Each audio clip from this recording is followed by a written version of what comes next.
La 79e session de l'Assemblée générale des Nations unies a été ouverte ce mardi 24 septembre ici à New York.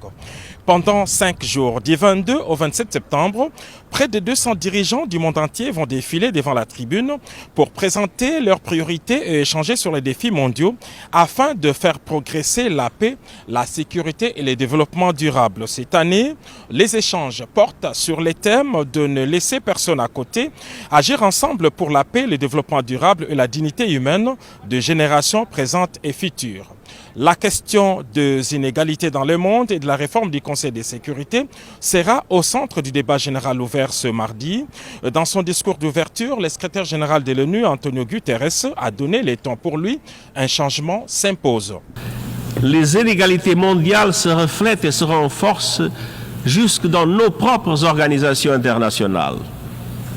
Le Conseil de sécurité des Nations unies a été conçu par les vainqueurs de la Seconde Guerre mondiale. À l'époque, la majeure partie du continent africain était encore sous domination coloniale.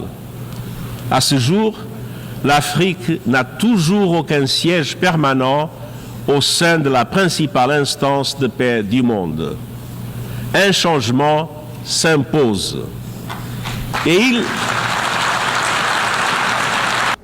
À l'occasion de ces rendez-vous internationaux majeurs, le président de la République, Félix-Antoine Tshisekedi Tshilombo, prendra la parole devant cette tribune ce mercredi 25 septembre autour des 14 heures locales, soit 19 heures heure de Kinshasa.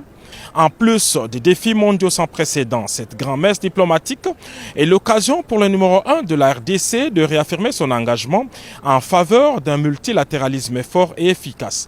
On croit savoir que les priorités de la RDC pour cette Assemblée générale sont, entre autres, le respect de l'intégrité territoriale de la RDC face à l'agression du Rwanda.